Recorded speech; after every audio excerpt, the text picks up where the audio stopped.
Georgetown, Washington, D.C.'s oldest neighborhood, is famous for a lot of stuff. There's one thing about it, though, that tends to get overlooked. Join me today as we investigate the Georgetown banks of the Potomac River.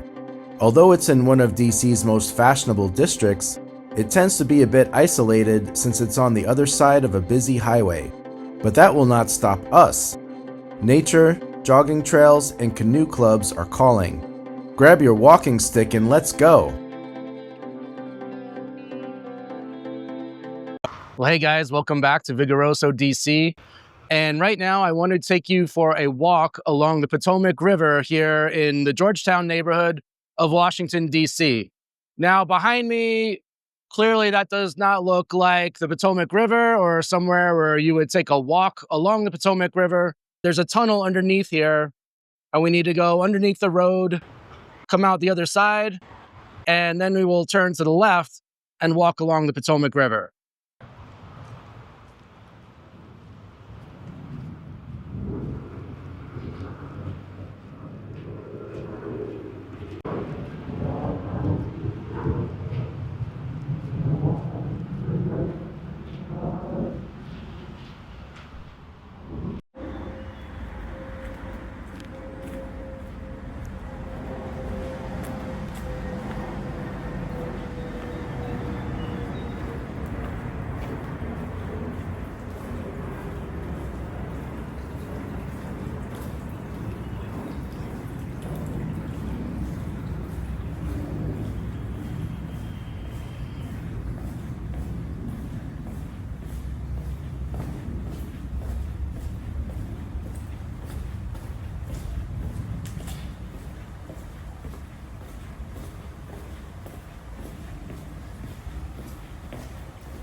And now it's gotten a lot quieter.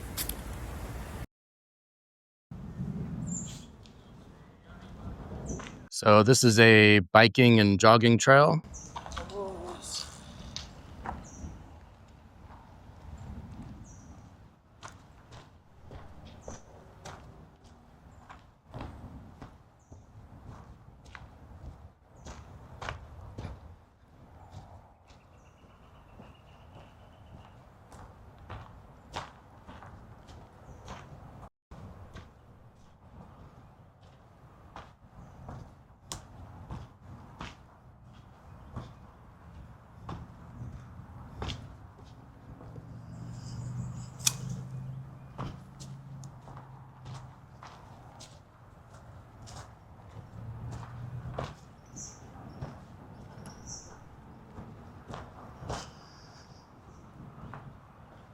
And here we are.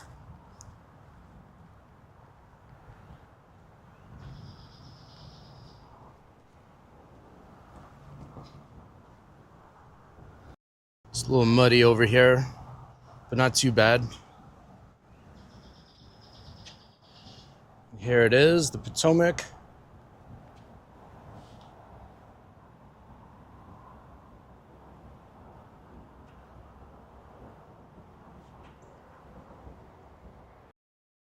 So the Potomac, of course, divides Washington, D.C. and Virginia.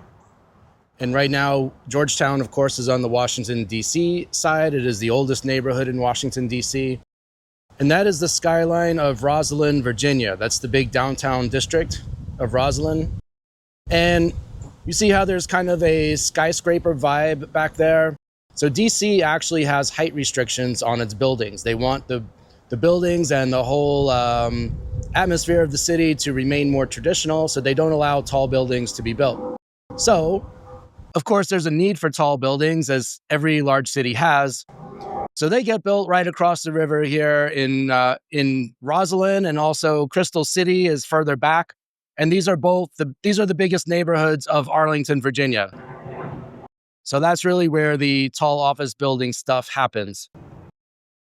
And this right there in the center of the frame, this is the Francis Scott Key Bridge, which is named after Francis Scott Key, of course, who wrote our national anthem.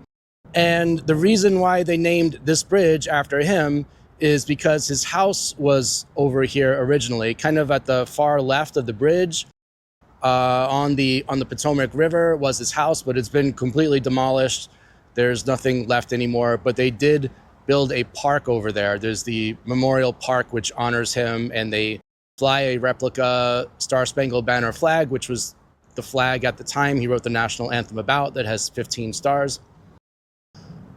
But besides this bridge, and behind the bridge, it may be tough to see here with the GoPro, but the Watergate complex is back there. Of course, this is where the Richard Nixon Watergate scandal happened. But besides these things, this whole area looks pretty natural. And there's a plane flying overhead. Again, you kind of have to make an effort to ignore these modern world things like that. But apart from that, it's not hard to imagine that you are back in colonial times when it all pretty much looked like this. All very natural. Oh, and there's a siren in the background. Normal sounds of Washington, D.C. You really kind of have to put your imagination to use. But anyway, here is the Potomac River. And the Potomac River, the entire thing that separates Washington, D.C. and Virginia, it's all considered part of Washington, D.C. So it's not split down the middle of the river. The whole thing is D.C. So that is Virginia over there. And if you were standing on the opposite side and you stuck your toe in the water, your toe would be in Washington, D.C., and the rest of you would be in Virginia. And we'll take a little walk down here.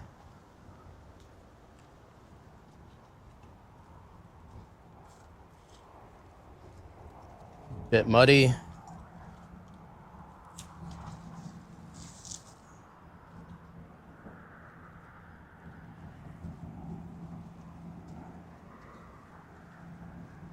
Whoa, jeez.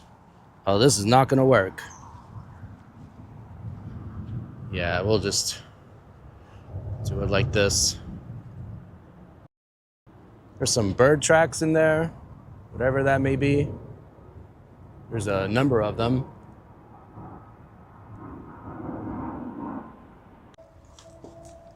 But we are going to walk back up here to the biking and jogging trail and take a walk up to the right and see what's going on.